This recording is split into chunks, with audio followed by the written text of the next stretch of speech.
Yo Leute, Barco hier und damit willkommen zur Review von Tower of God Season 3 Kapitel 78. Heute mal wieder mit einem Tower of God Kapitel, in dem wir einen ganz starken Fokus auf den Bum und White Handlungsstrang haben. In diesem Kapitel gelangt dann auch noch Arya zu den beiden hinzu und das Ganze geht jetzt in die nächste Runde. Dazu dann aber gleich mehr. Starten wir also wie immer chronologisch in die Review.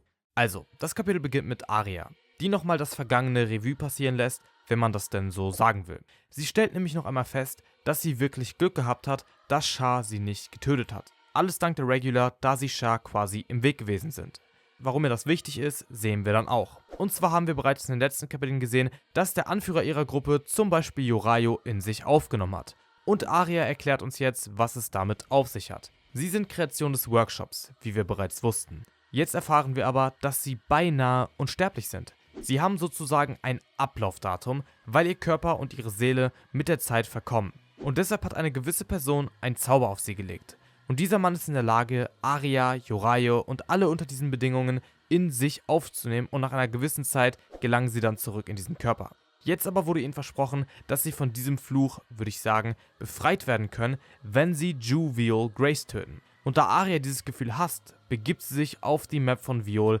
Und ich meine, spätestens bei der Erwähnung eines Zaubers, der auf ihr liegt, können wir doch alle voraussagen, in welche Richtung sich das Ganze entwickelt. Denn nun ja, Bum und Zauber sind ja so eine Sache. Dann geht's rüber zu Bum und White und wir sehen, dass Bum eben weiterhin versucht, White zu umgehen. White stellt dann noch fest, dass die Monster auf Bum nur deshalb nicht allzu stark wirken, weil White ihm eben im Nacken sitzt. Problematisch wird es dann für Bum, als Arya erscheint, denn Arya entpuppt sich jetzt als die Variable, die White hilft, an Bum zu kommen. Zunächst freut Arya sich jetzt darauf, auf Bum zu treffen, dann aber bemerkt sie White und hat direkt gar keinen Bock mehr. No joke, ich feiere Arya einfach und hoffe, dass sie in Zukunft zu unserem Main Squad gehört, beziehungsweise dass sie sich Bum anschließt, so wie ein Char es getan hat. White nutzt die Gelegenheit natürlich und bietet Arya an, dass sie sich vorübergehend verbünden. Da Arya näher an Bum ist und Bum White aus dem Weg gehen will, kreuzen sich ihre Wege und jetzt wird es richtig interessant. Wir bekommen nämlich eine Parallele zwischen Bum und Sahad. Erinnert ihr euch daran,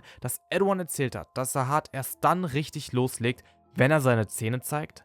Und Bum macht hier genau dasselbe. Auf den ersten Blick bemerkt man das natürlich gar nicht, da ich aktuell aber mal wieder an einer sehr großen Tower of God Theorie arbeite, den Hidden Floor zur Genüge durchgegangen bin, ist mir diese Parallele wirklich sofort ins Auge gestochen und es ist, wenn ihr mich fragt, ein kleiner, aber feiner Hinweis für die Bum ist der wahre Prinz von Sahad Theorie.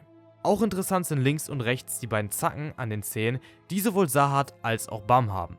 Und deshalb direkt eine Frage an euch. Hat Bum das schon einmal gemacht? Ich werde jetzt auf jeden Fall vermehrt darauf achten, auch nochmal die anderen Kapitel durchgehen, ob da vielleicht auch so eine Szene war, denn das Ganze könnte eben doch ein wichtigeres Detail sein. Und, come on, das baut Xiu nicht einfach ohne Grund ein, zumal es das letzte Panel vor dem Titelscreen ist und somit natürlich nochmal ein bisschen hervorsticht. Wer die Prinz von Sahad Theorie noch nicht kennt, sollte sie auf jeden Fall mal abchecken. Ich werde sie euch am Ende dieses Videos einblenden, dann könnt ihr sie hiernach direkt angucken.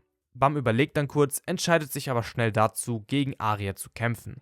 Auch krass, dass er einfach mal so gegen einen High-Ranker kämpft. Ich sage es gefühlt jedes Kapitel, aber Bum ist mittlerweile extrem stark und mindestens auf einem niedrigeren High-Ranker-Level. Und das zeigt uns dann auch Arya, die nämlich auch ziemlich überrascht darüber ist, wie stark Bum wirklich ist. Und auch wenn sie da noch nicht all out geht, Bum tut es genauso wenig und hat, da können wir uns ziemlich sicher sein, garantiert noch mehr Kräfte in der Hinterhand als sie. Interessant ist dabei nämlich auch, dass Bum sich gar nicht gefragt hat, ob er Arya besiegen kann, sondern wie lange er dafür braucht, um sie zu besiegen.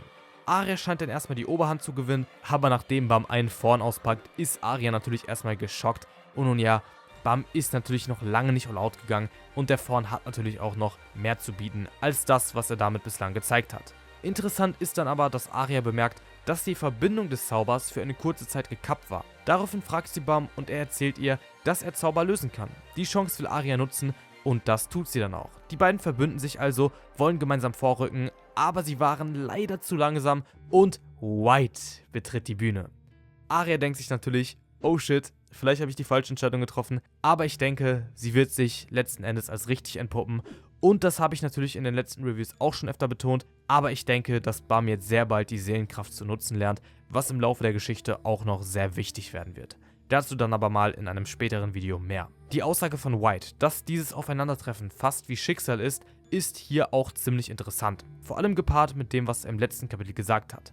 Er möchte, dass Bam von seiner eigenen Kraft korrumpiert wird und ich denke, dass dieses Aufeinandertreffen an dieser Stelle wirklich Schicksal ist. Wir wissen, dass das Schicksal eine große Rolle spielt und dieses Aufeinandertreffen jetzt wird in der Zukunft eine sehr wichtige Rolle in der Geschichte haben.